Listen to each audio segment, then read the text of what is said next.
Rachel Hale, 34 years old.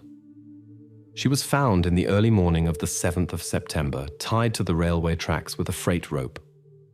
At 2:25, the automatic camera of the handcar, REV 502, recorded the moment of collision. Who brought Rachel there and why? That is the main mystery. The alarm signal reached the operator post of the railway section CN at 2:33. The camera of the technical handcar REV 502, which regularly travels on the tracks, had captured an unusual obstacle on the rails. The patrol that arrived at the scene half an hour later quickly confirmed the worst fears. A woman lay on the tracks. Her upper body was tightly bound with a strong freight rope. The wrists were fixed with a single cable tie.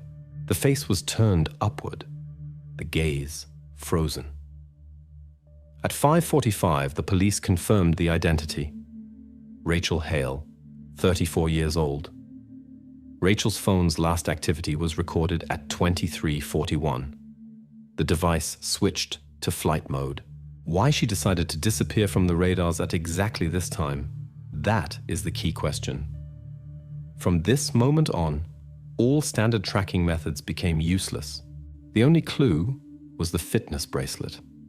It stored Rachel's GPS coordinates directly in the area of the abandoned campground near the CN tracks. On the gravel road leading from the crime scene back to Highway 16, police found fresh tire tracks. These tracks clearly showed that a car had come to the event location and hastily driven away on the same road. Someone had obviously not planned to stay here longer than necessary. The first investigative steps led to Curtis Hale, Rachel's ex-husband. Their relationship was known for its tensions. 5 years of marriage ended with a conflicted divorce. Curtis did not hide his annoyance about Rachel's new life, especially about her new acquaintances. In recent weeks, witnesses had repeatedly seen public confrontations between the ex-spouses. The second important person who came into police view was a mutual friend of the former couple, Jason L. He often socialized in their company, was a witness to the disputes, and knew the life details of both well. On the night when everything happened, Jason told police he had been at home and had been conducting a gaming stream on the internet. At first glance, the alibi seemed solid, but verification was not yet complete. Jason's statements aroused doubts among investigators. According to his words, the stream had run live all night, but experts discovered possible signs that part of the broadcast was pre-recorded. Such practice is not uncommon among streamers and gives the possibility to leave briefly without interrupting the video stream. As a result, Jason L.'s alibi came into question. Investigators admit that he could have been absent exactly during the hours when Rachel was brought to the CN siding. Jason still retains the status of a possible witness, but his statements require careful verification and confirmation. The most significant data fragment came from a street camera installed on Athabasca Falls Road. At 22:57, the camera captured a silver Chevy Colorado driving on the country road to the crime scene. The car moved slowly, confidently, as if the driver knew exactly where he was going and why. But at 3:12, when the same Chevy returned, the camera captured only one person inside the vehicle. The investigators' questions were simple. If Rachel had driven to the campground in this car, where had she disappeared by the time of the return trip? And who exactly was steering the Chevy that night? To answer these questions, the investigation turned to the main suspect. Curtis Hale, Rachel's ex-husband, became the central figure of the investigation. His biography, actions, and motives are now under special control. Investigators must understand why he stands at the center of this mysterious incident. Early morning, 8th of September. Police enter Curtis Hale's small house in Hinton with search warrant number CN 230,90807. Curtis Hale, welder, ex-husband of Rachel Hale. Status: main suspect. During the search, detectives notice his work laptop. On the screen, a PDF document is minimized with the detailed schedule of the technical handcar RIV 502. The data looks official, as if obtained from a railway control center employee. The technical police expert immediately confirms. Curtis had repeatedly opened and viewed this file in the last 2 weeks.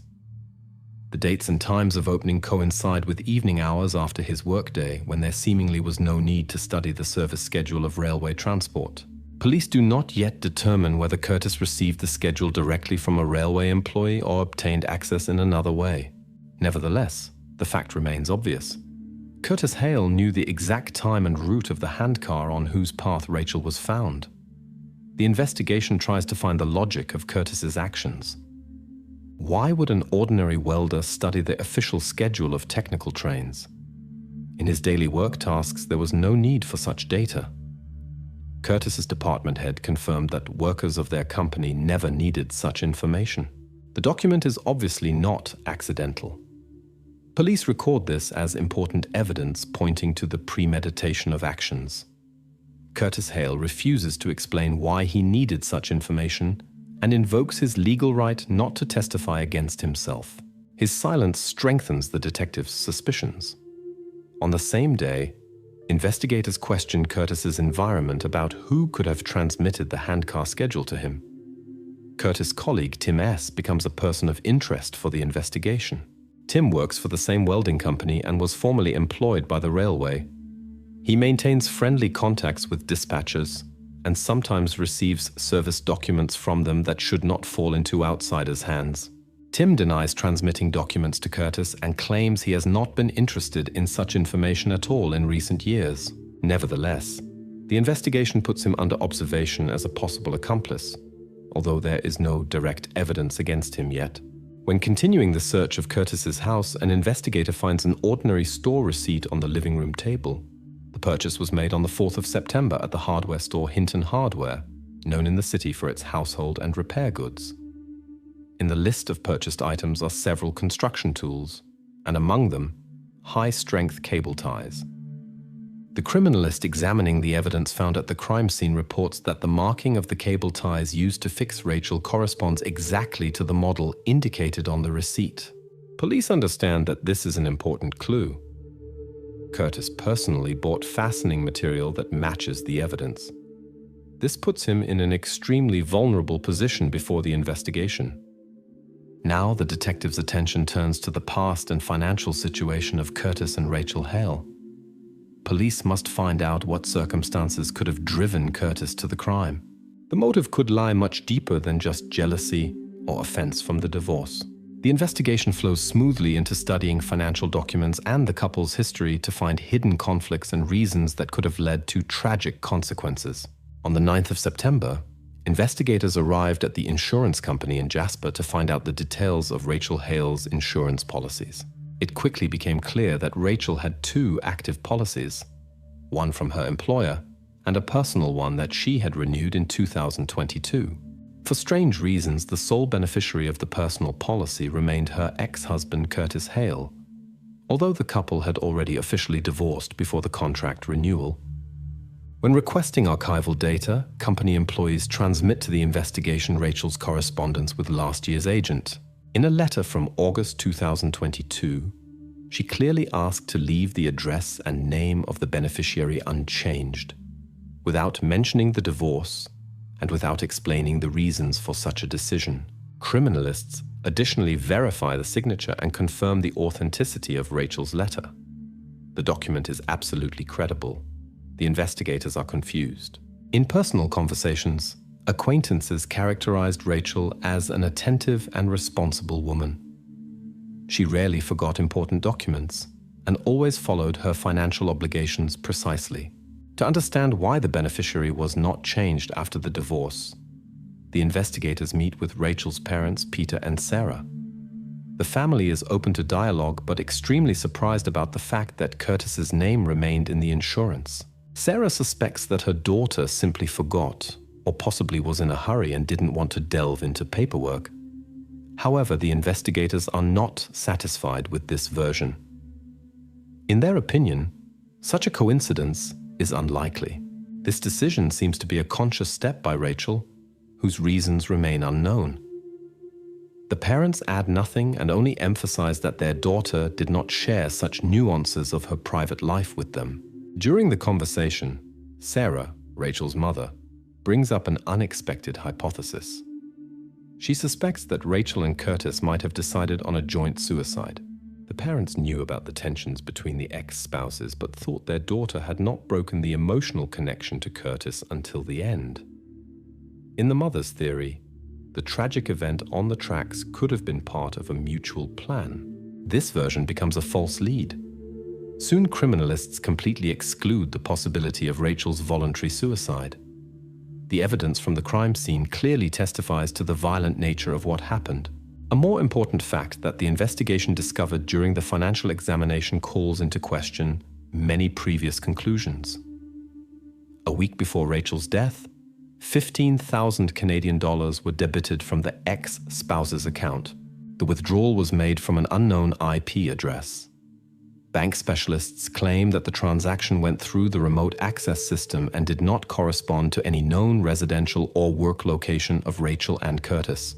Bank security experts immediately report that the money was debited without the identity verification usual in such cases.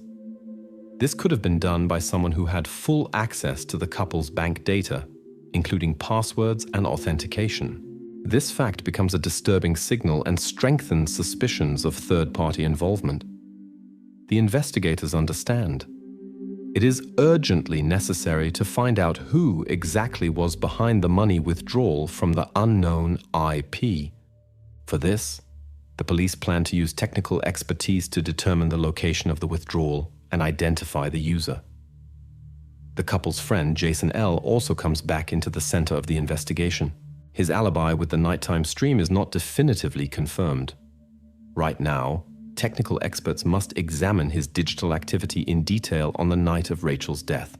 On the morning of the 10th of September, the investigators receive an unexpected call from local forester Robert Green.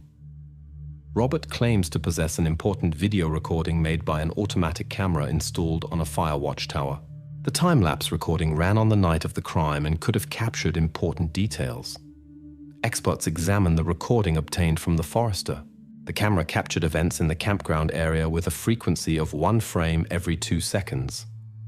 The following was clearly captured. At 2300 hours, 5, a car drives into the surveillance area, heading toward the abandoned campground.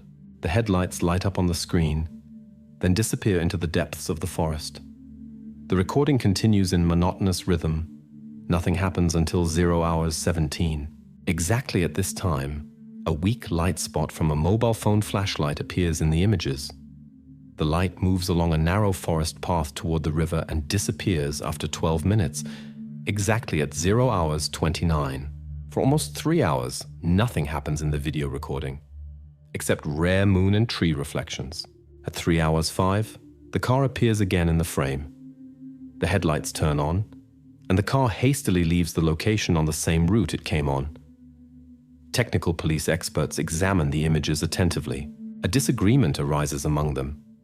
Are the vehicle dimensions in the video recording identical to the Chevy Colorado captured by street cameras the same night? The analysis gives no definitive answer. The camera resolution does not allow identifying the body length to the centimeter. Doubts remain. However, the similarity of contours and headlight illumination is very convincing. The specialists lean toward the conclusion that the car in the video is most likely the same Chevy. At the same time, one of the detectives brings up a version about a possible second car.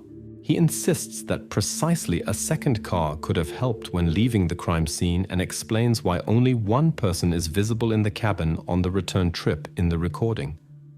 Theoretically, this looked logical, but it is quickly checked.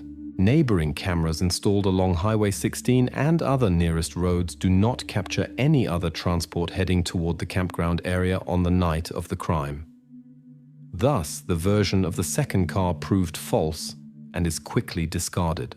There are no other cars in the forester's recording either. The most important moment of the time-lapse was discovered when examining in more detail the images taken at the moment of the car's departure. Despite the low quality, experts definitively establish that only one light source is visible in the vehicle interior, the dashboard from the driver's side. A second, characteristic light reflection that is usually created by passengers' phones or other devices is missing. This confirms once again that the driver drove alone. The investigators record this fact as significant. Rachel was not in the car on the return trip.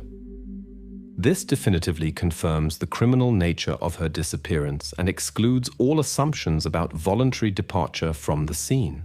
After careful study of the time-lapse recording and rejection of the false version about the second car, the investigation again focuses on checking the alibi of Jason L., the family friend who claims to have conducted a gaming stream on the night of Rachel's death. Right now, the investigators direct technical efforts toward confirming or refuting this alibi, since any connection of Jason's with the crime scene could become a key clue. On the 11th of September, technical RCMP specialists definitively verify the alibi of the family friend, Jason L. He claimed to have conducted a live broadcast of a game on the Twitch platform from his house in Edmonton on the night of the crime. The detectives carefully examine his digital trail and try to understand whether Jason could have been involved in what happened, at least indirectly. RCMP experts, together with Twitch representatives, officially confirmed the authenticity of Jason L.'s stream. The live broadcast began at 22 hours 15 and lasted continuously until 3 hours 40. The IP address of the broadcast is registered to Jason's residential address in Edmonton. Technical specialists particularly emphasize that Jason's face was practically always in close-up. Throughout the entire broadcast, he actively interacted with the chat in real time. Replacing the broadcast or using pre-recorded material is technically impossible. This is completely excluded. The investigation recognizes that Jason's alibi is indisputable and he could not physically have been at the crime scene at the specified time. RCMP experts separately verify the version of whether someone could have conducted the stream instead of Jason using deepfakes or video editing. However, Twitch specialists categorically deny this possibility. Digital markers and log files on the platform servers clearly show that the transmission was conducted live exactly from Jason L.'s computer.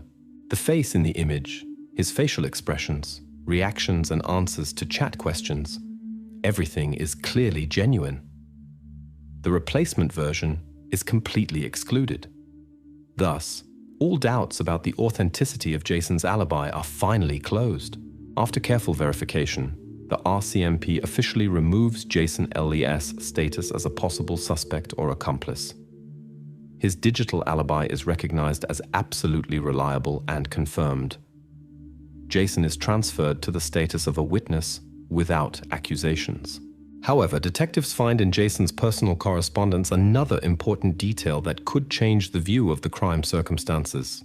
In his correspondence in the Discord Messenger, a phrase was discovered that was sent on the evening of the 6th of September, one day before the incident, to an acquaintance, with information that Kurt was thinking about meeting with her at night.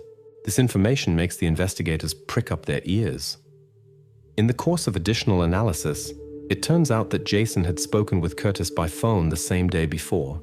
According to Jason, Curtis mentioned that he hoped to persuade Rachel to a personal meeting to clarify some personal questions. Jason perceived this more as gossip and shared it with a friend. Jason himself claims to have attached no significance to this, since Curtis often complained about difficulties in the relationship with his ex-wife. Thus, confirmation appears that Curtis planned a meeting with Rachel in advance, and this information was known to a third person, Jason. But Jason's own involvement is not confirmed. He was only accidentally privy to Curtis's plans.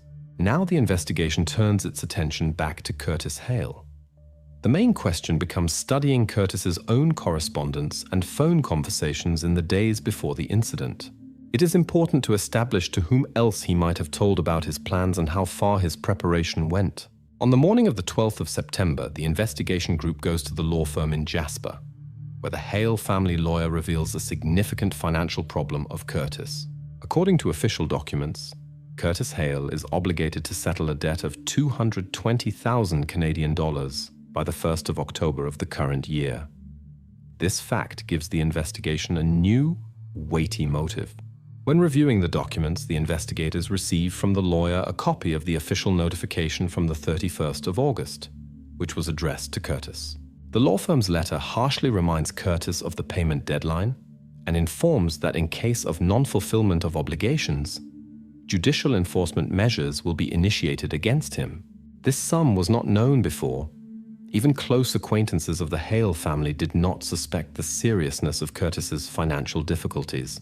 The investigation notes that the date of the notification, 31st of August, is only 1 week before the incident, which could have served as a powerful impetus to the suspect's actions.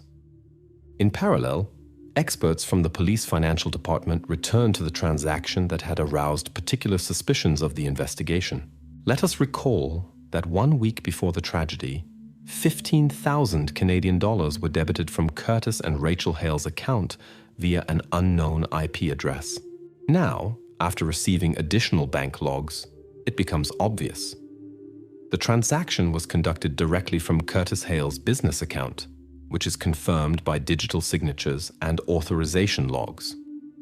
Thus, the previously unknown IP address becomes additional evidence against Curtis. The money was withdrawn exactly from his account and used by him personally. Separately, investigators verify the version previously expressed by Rachel's mother about possible voluntary suicide. The forensic expertise officially excludes this theory. The laboratory report indicates that no sedating substances were present in Rachel's organism that could have confirmed the theory of voluntary suicide or refusal to fight.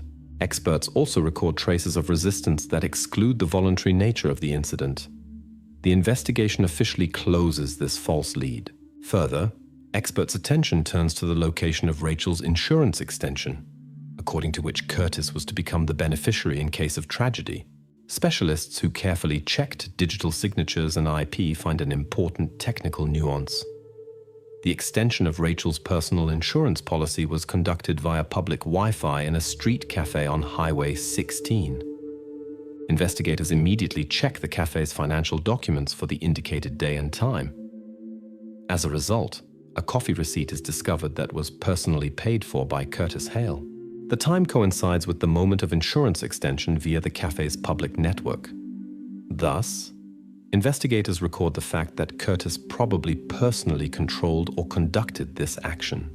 This calls into question all previous versions that Rachel had accidentally forgotten to change the beneficiary's name after the divorce.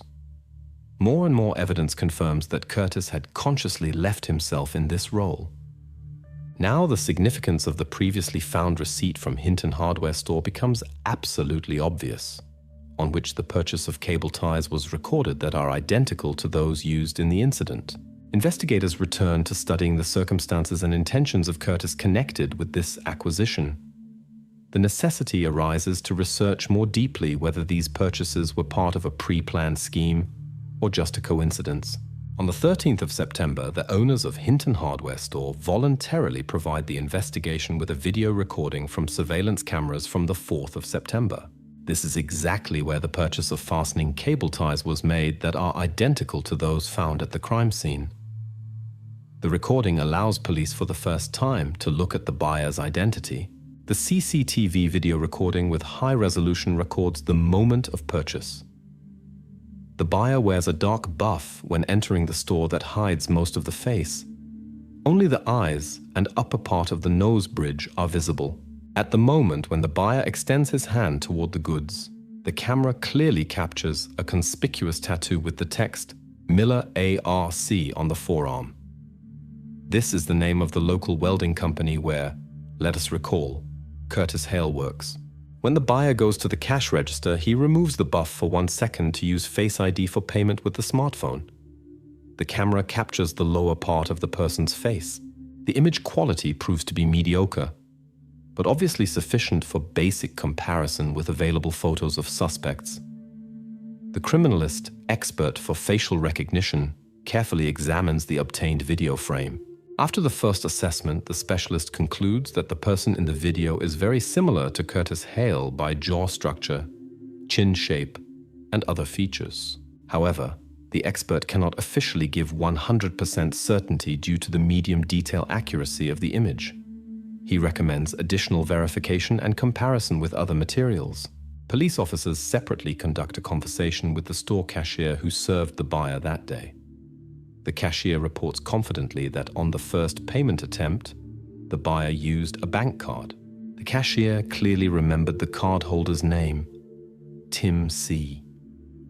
This information immediately raises new questions and suspicions of investigators regarding Curtis's colleague Tim, who had already previously come into police view. Nevertheless, investigators discover after reviewing the transaction printout that the operation with the card was practically immediately cancelled after the attempt. Instead, the buyer conducted the final payment contactlessly with the smartphone.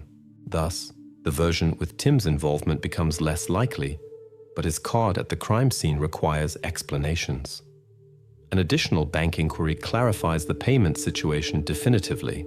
The operation with the Tim C card was actually cancelled due to a Face ID identification error.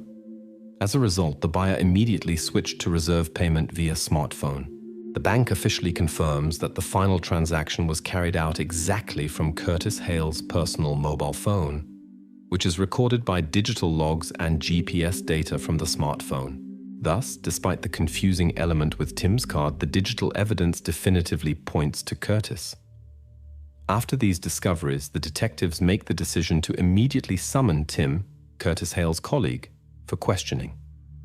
Now, the key question will be clarifying the reasons for using his bank card at the location of the purchase connected to the crime. The investigators must find out whether Tim was Curtis's accomplice or whether he became a victim of Curtis's attempt to cover his tracks.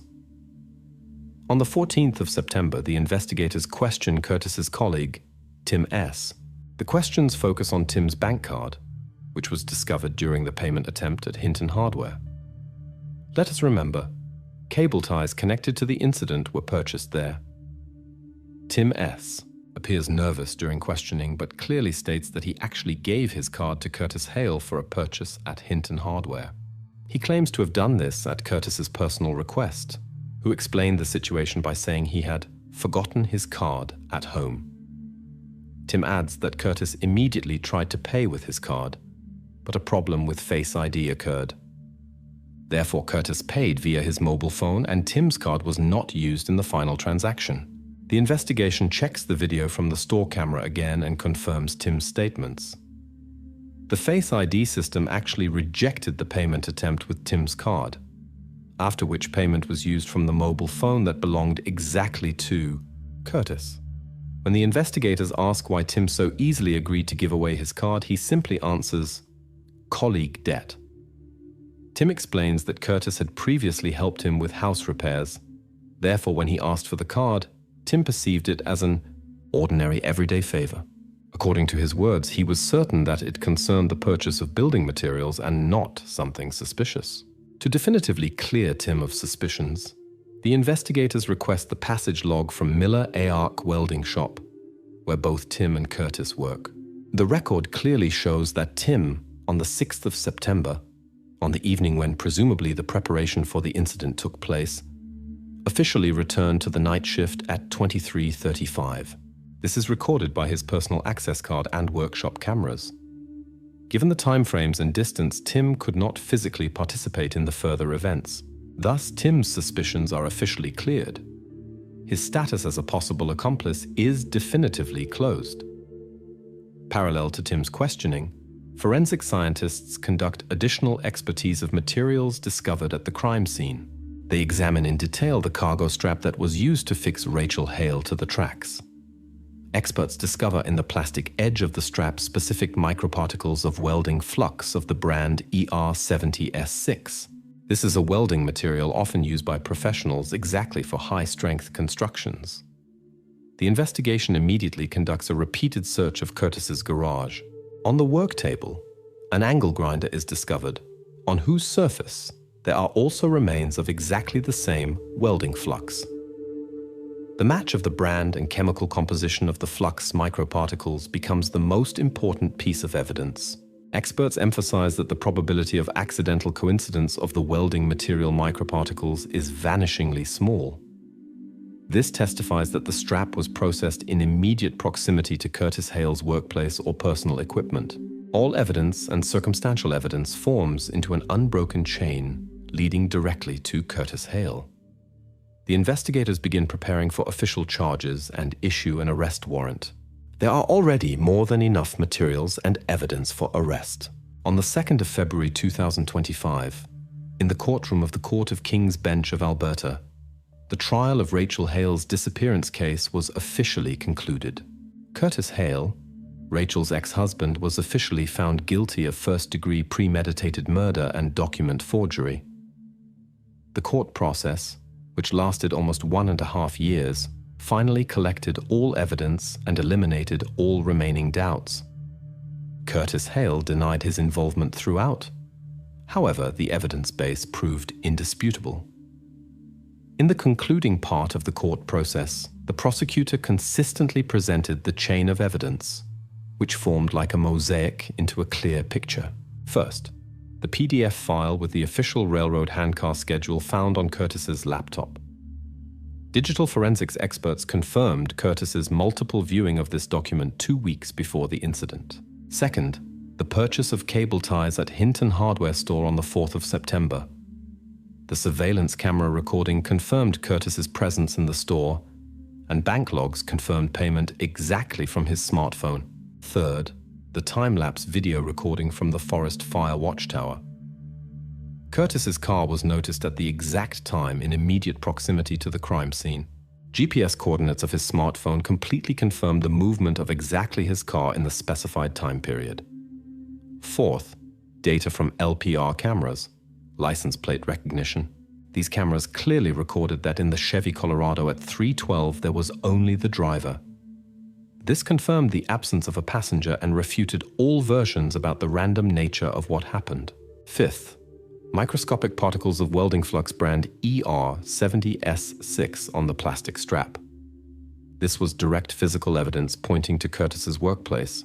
Experts convincingly demonstrated the identity of these microparticles with those found in the suspect's garage. Finally, sixth, the public Wi-Fi in the street cafe from where Rachel's insurance policy extension was carried out. Digital security experts confirmed that Rachel's signature was forged exactly by Curtis.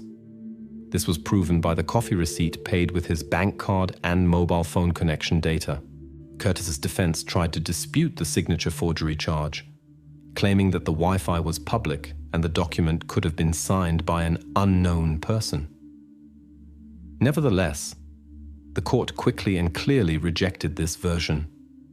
The court decision clearly states that the presence of Curtis' bank card used in the cafe at the moment of insurance signing, as well as his immediate proximity to the device from which the transaction was carried out, excludes the possibility of a third party's involvement. The courtroom fell into complete silence at this moment. It was obvious that all defense arguments were exhausted.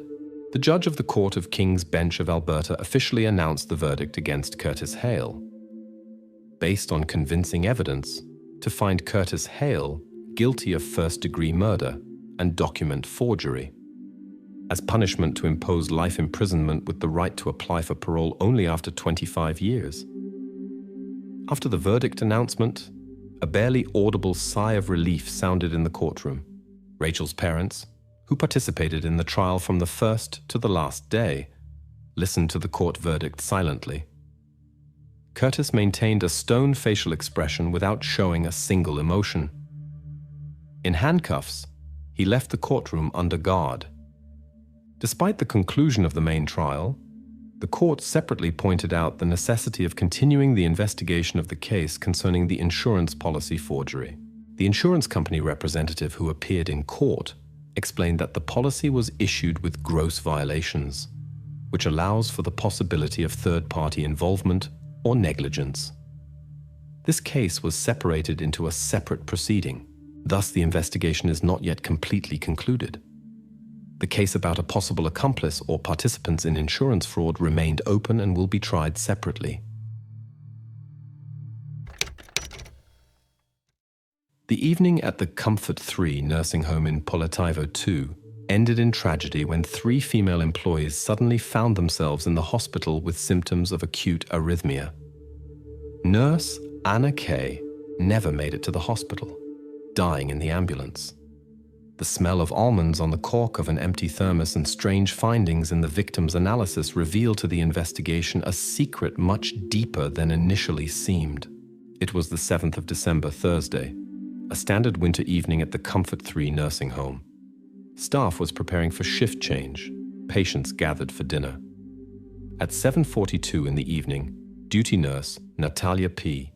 called an ambulance, reporting that 3 employees suddenly felt strong heartbeat, dizziness, and weakness. Among the victims was her colleague Anna K., 24 years old, a nurse with 3 years of experience who had previously not had serious health problems. 15 minutes later, the ambulance was already on site. Medics determined a severe form of arrhythmia. Anna was loaded into the vehicle, but 7 minutes later, before the vehicle managed to leave the nursing home grounds, her heart stopped permanently. The investigative team arrived around 9 in the evening. The nursing home was cordoned off. A toxicologist was called to the scene. In the dining room where the incident occurred, the investigator noticed a 5-liter tea kettle. The expert toxicologist examined the contents and immediately expressed doubt. The amount of caffeine in tea, even at high concentration, could not cause such rapid and fatal arrhythmia. But another object attracted the investigator's attention. A few steps from the kettle stood an empty thermos of 0.75 liters, without marking and obviously not belonging to the nursing home. The investigator opened the cork and smelled almonds. He immediately understood that this was about something completely different than simple caffeine. The almond smell is associated with cyanides, deadly dangerous substances. Questioning of staff yielded nothing immediately. Security cameras, as luck would have it, did not cover exactly the corner where the samovar and thermos were located. Only one indirect observation provided a weak trail. 7 minutes before staff entered the dining room, 105-year-old nursing home resident Agata Lebedeva appeared on camera footage. The woman, moving with noticeable difficulty, placed something near the tea station, standing with her back to the lens. It was impossible to determine from the recording exactly what she brought. The investigation immediately recorded this detail, although no one seriously considered such an elderly woman as a suspect. However, according to protocol, the investigator requested data on Agata Lebedeva. All evening she was in her ward, where staff regularly visited her. Excluding participation in the incident was not yet possible. Simultaneously, questioning of witnesses began. One of the employees, medical assistant Victor N., was on shift and had access to the storage of medications and chemical substances. He looked clearly agitated, confused in his testimony, and several times double-checked his own answers. Victor categorically denied any relation to the thermos. Another witness was Anna's neighbor in the residential building, a veteran named Igor M. They recently had a conflict related to loud music in his room. Igor told that Anna allegedly threatened to report to administration that he was making moonshine in his room. He allegedly flavored the moonshine with almonds to hide the unpleasant smell of mash. This version looked somewhat more convincing. However, there was an obvious miscalculation. Moonshine did not contain substances found later in Anna's blood. This conclusion came around midnight. The forensic expert established the presence of digoxin and potassium bromide in the deceased's body. These drugs had no relation to alcohol tincture or homemade alcohol. Moreover, they could be available only to a qualified medical worker or specialist chemist. The first version about an alcohol trail was dismissed. A new question arose. Who and why used a combination of medical drugs so dangerous in any dosage? And what was the purpose of such action? The empty thermos remained key evidence, and investigators began searching for those who had access to the reagent storage. Meanwhile, investigators began carefully studying Anna K's past and her work relationships.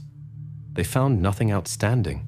An ordinary girl, positive reviews from colleagues, no conflicts except minor quarrels with Igor M., and even those looked domestic and unserious. Everything indicated that the true motives of what was happening had not yet been revealed. The main suspects remained in sight for now, However, evidence of their involvement was absent. The mystery of the empty thermos and how exactly it ended up at the tea station still hung in the air, and the threat of a more large-scale crime became increasingly obvious. By morning, the investigation was preparing to check the medication storage. The search warrant was already in hand. It remained only to wait for the right moment to check which drugs might have disappeared. And only the thermos continued to remain silent, as if specifically preserving within itself the key to the crime that shook the small, quiet nursing home in December 2023. 2 days passed after the incident when the investigative team's attention focused on the nursing home's medication storage. Checking the log journal revealed unexpected details. At first glance, the document looked impeccable, signed and stamped as required. However, exactly one paper made the investigator stop. The invoice from the 12th of October 2023 was signed personally by Victor N. He ordered reagents, including potassium bromide, in quantities completely inconsistent with the nursing home's needs. In accompanying documents, Victor designated them as substances for regular drinking water purification. The investigator made an official request to the Water Quality Control Service. The answer came quickly and categorically. Potassium bromide is under no circumstances used for drinking water purification, especially in medical institutions. Based on this data, handwriting analysis of the journal was ordered, results of which arrived in mid-January. The examination confirmed. The signature on journals about reagent write-offs was made by Victor N.'s hand and showed signs of intentional handwriting distortion. It became clear that the document was forged. During interrogation, Victor confidently explained that after purchasing reagents, there arose a need for their urgent disposal, and he did this personally. However, the investigation immediately requested acts of chemical substance destruction. No such documents were found at the nursing home. Victor persistently claimed that he personally disposed of reagents on nursing home grounds. But no confirming acts or witnesses to this procedure were identified. The situation became complicated when investigators, while examining accounting documents, discovered a strange receipt. For the same amount as the invoice, a batch of expensive honey was purchased. For a moment, the investigator supposed a banal corruption scheme. Victor was buying reagents unnecessary for the nursing home, but honey, covering expenses with fictitious documents about acquiring medical drugs. This fit quite well into widespread practice of embezzling budget funds. However, as soon became clear, this version was hasty. The version of embezzling budget funds through honey purchases was closed after deeper analysis of financial flows. The honey indeed arrived at the boarding house, was distributed between the cafeteria and rooms, which was confirmed by several employees and residents. Victor received no benefit from this. The disappearance of reagents was clearly not related to honey, although it did not exclude other motives. Against the backdrop of these events, the financial audit of the boarding house unexpectedly revealed another, no less disturbing scheme. Specialists noticed monthly identical transfers in the amount of 17,168 rubles that arrived on the personal card of social worker Elena R. The money was sent by 4 elderly residents of the boarding house. What was strange was that Eleanor R. cashed each transfer on the day it arrived. This gave grounds to assume that a whole network of corrupt employees existed in the boarding house. Perhaps Victor was only part of this scheme, and his manipulations with reagents were a link in a more complex chain. The financial transfers did not directly connect Victor with Eleanor R., but added suspicion to him and formed the image of a person capable of forgery. Nevertheless, the investigation could not immediately identify these transfers as evidence of his guilt in a more serious crime. The transfers to the social worker's account could be an elementary form of bribery for additional comfort for residents. Victor was not caught in directly receiving benefit from these financial operations. However, his participation in the fictitious purchase of reagents seriously compromised him and left him on the list of suspects in the main case. The investigation had not yet checked Victor's alibi at the time of the incident. The absence of reagent destruction acts and forged signatures left serious doubts about his testimony. The financial expertise had not yet answered the main question. Was there a connection between Eleanor R. and Victor N., and how could their schemes have intersected? Investigators prepared for Elena's interrogation to understand whether the boarding house was merely a cover for a large corruption network that could involve both medical workers and social workers. Victor N. remained under close surveillance. Meanwhile, the empty thermos with an almond smell, which had become the starting point, continued to await final answers. The reagents could lead to a key conclusion, but for now, the investigation had to carefully understand the motives of each suspect. The investigation slowly progressed from accounting documents to the personalities surrounding the evening of tragedy. Attention inevitably shifted to Agatha Lebedeva, the oldest resident of the boarding house. On the video recording, it was her silhouette that flashed near the tea station just minutes before 3 female employees became ill. No one seriously considered Agatha as a threat. The elderly woman seemed physically frail and could not perform even the simplest actions without staff help. But at this point, the investigation encountered a surprising contradiction. On the 25th of September 2023, several months before the incident, Agatha's son, a 56-year-old man, filed an official complaint with police. He reported the disappearance of gold earrings belonging to his mother. This episode received no development at the time. Things in the boarding house were often lost, and earrings could fall out and get lost anywhere. But now this minor detail gained importance. Agatha Lebedeva's medical record indicated a diagnosis of dementia with delusional ideas. The doctor's conclusion was formally confirmed by a medical commission. This circumstance at first glance excluded the possibility of her participation in conscious action, much less in a complex crime. However, Agatha's behavior in practice sharply differed from what was recorded in medical notes. Why did staff allow her to independently approach the tea station? It turned out this was a boarding house tradition, introduced personally by the director. The oldest person was tasked with brewing evening tea, and Agatha had always been the senior throughout the last year. This was considered a way to support her socialization and give significance to her stay at the boarding house. Against the backdrop of this data, Agatha's relatives were convinced of her absolute harmlessness and helplessness. They emphasized to the investigation that the woman could not even independently lift a milk carton or move a chair without outside help. This assertion initially seemed convincing and was recorded in the case as fact confirming the impossibility of her participation in complex actions. The version of Agatha's physical frailty was officially closed after an investigative experiment conducted on the 10th of December. The experiment took place under conditions as close as possible to real events. Agatha was asked simply to repeat a series of actions. Take a thermos, open it, use a pipette to dose liquid. The results shocked even experienced investigators. In just 42 seconds, Agatha easily opened the thermos with a double bottom, clearly and confidently used the pipette and closed the thermos back. The woman's entire motor skills, despite her advanced age, turned out to be at the level of a significantly younger person. However, against the backdrop of these discoveries, a question arose about her cognitive state. How could a person with officially confirmed dementia perform actions requiring high concentration and precise motor skills with such accuracy?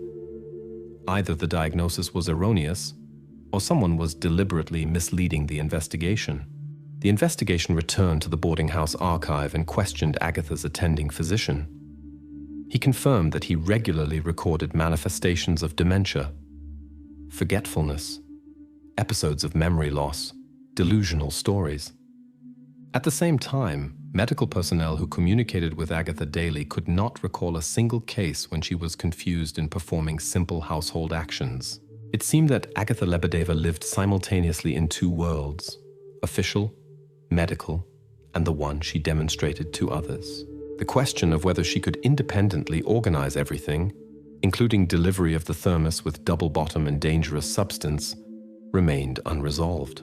At the same time, Agatha confidently manipulated objects, and this testified that access to the tea station and thermos was entrusted to her not in vain. But behind all this, something greater was hidden: the The question of the thermos's origin and the substance that turned out to be inside was key. After all, Agatha, with all her unexpected skill, physically could not obtain poison herself. Someone had to pass it to her, or intentionally leave it in a place she had access to. Victor N. again found himself in investigators' field of vision. It was necessary to check his contacts with Agatha. He was the one who had access to medications and reagents. His signature stood on dubious documents about purchasing potassium bromide.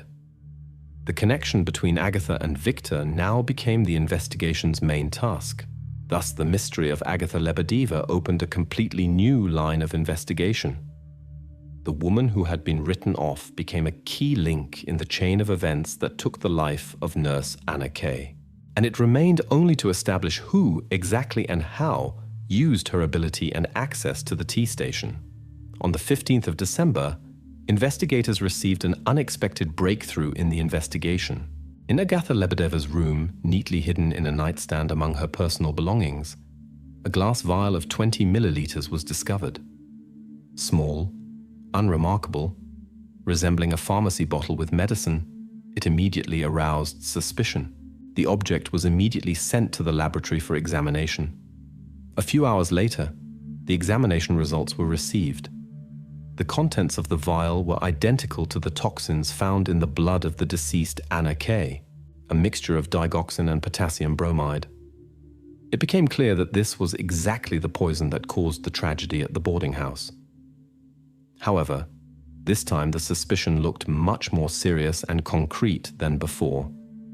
Agatha, a woman with confirmed dementia and officially declared physical infirmity, not only had hidden access to poison, but could also consciously store and use it. Investigators immediately questioned how this vial came to be in her possession. Could Agatha have acquired the poison herself? Questioning the pharmacist from the neighboring pharmacy gave a definitive answer. Reagents of this type did not require a prescription, provided the buyer had a medical license.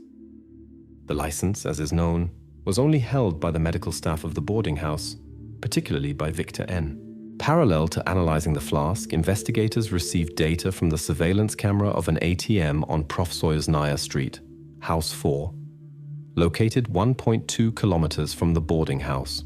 The recording from the 7th of November at 9:08 clearly shows Victor N. and social worker Elena R. together. They approach the ATM together, talk, withdraw money, and then leave together.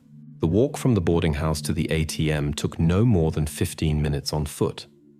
This meeting, captured on camera, provided the first real confirmation of a connection between two figures in the investigation. But it still remained unclear how exactly the 105-year-old Agatha was woven into this chain. That same day, an anonymous letter arrived at the investigation department. The author claimed that the vial had been planted on Agatha deliberately, and the reason for the murder was some debts of Anna. Checking the bank accounts of the deceased Anna Kay lasted 24 hours and yielded no results. The girl had no debts, was not in debt to banks or other credit organizations. The version about debts, expressed by the anonymous writer, looked dubious and could be an attempt to direct the investigation on a false path. Meanwhile, investigators prepared a confrontation that took place on the 22nd of January 2024. At it, Agatha Lebedeva, completely calmly and without any emotions, stated directly, "I added drops to punish the thieves." Her voice sounded quiet but confident.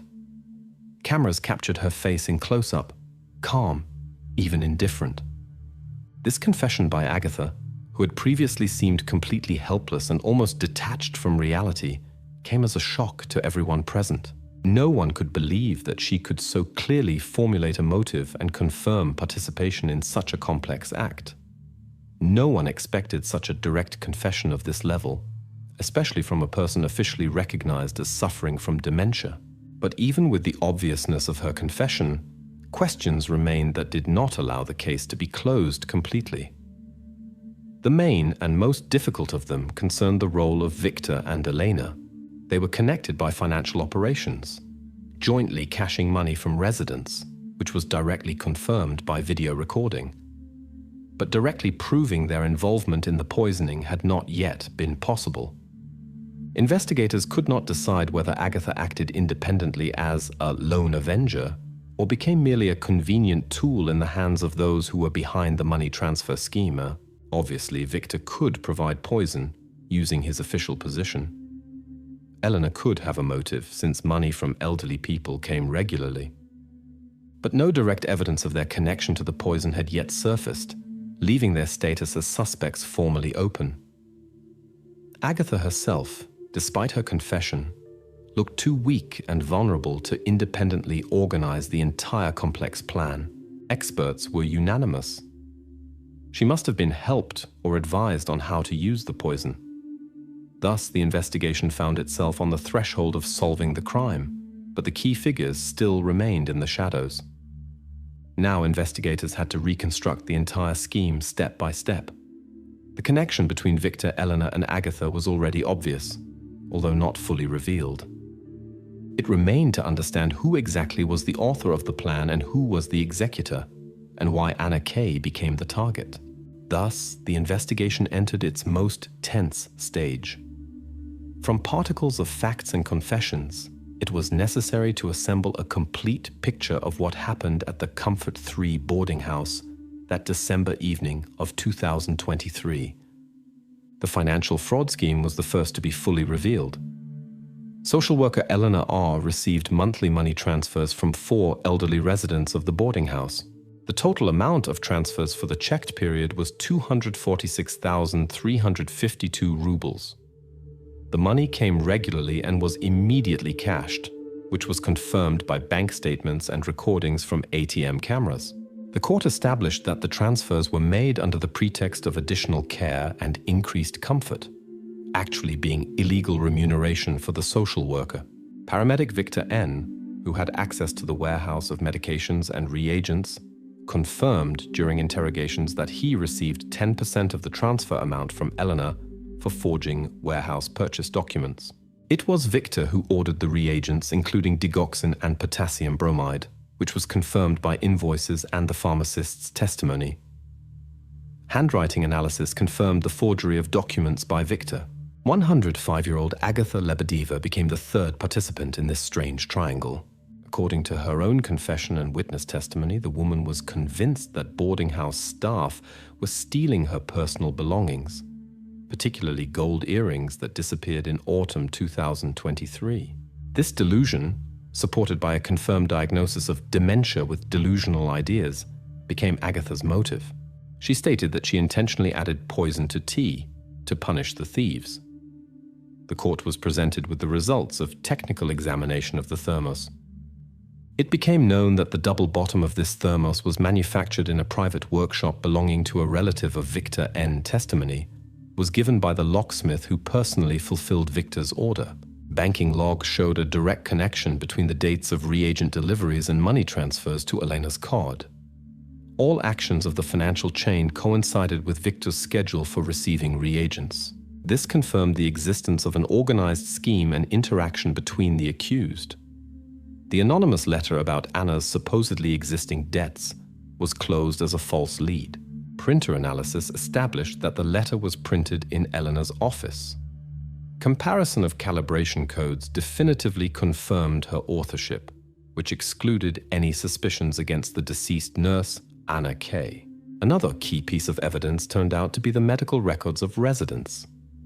Victor N. personally corrected entries, removing elderly people's complaints about heart ailments. These actions concealed the fact of repeated use of poisonous substances and made timely diagnosis of poisoning difficult. During the court session, Agatha Lebedeva maintained complete calm. In her final statement, she clearly declared, "I would repeat it." The judge issued a ruling on her insanity based on a psychiatric conclusion. Victor attempted to change his testimony, claiming that his initial confession was forced. However, video recordings from the ATM, handwriting analysis, and invoices completely destroyed his defense line. The judge announced the final sentences. Agatha Lebedeva was directed to indefinite compulsory treatment in a specialized medical institution, according to paragraph 5 of Article 97 of the Criminal Code of the Russian Federation. Viktor N. was sentenced to 6 years of imprisonment in a general regime colony, taking into account the severity of the committed crime and the presence of a selfish motive. Elena R. received 5 years of conditional punishment with the obligation to fully compensate the financial damage caused to the boarding house and its residents. When announcing the sentence, the investigator emphasized one serious gap in the case. Due to the regulatory destruction of medical biomaterials from October 2023, the exact date of the first use of poison remained unknown. This fact did not allow establishing the real scale of damage to the health of the boarding house residents. Also under the classification psychiatric diagnosis remained the complete report on Agata's condition. The document was requested by the investigation, but was never fully declassified in court. Thus, the case was closed with all legally established facts, roles, and evidence. Each participant in the criminal scheme received appropriate punishment, but the true causes and exact timeframes for the beginning of criminal actions remained only partially established. The investigation formally concluded, and details of Agata's personal motive still remained stored in closed files under the seal of medical secrecy.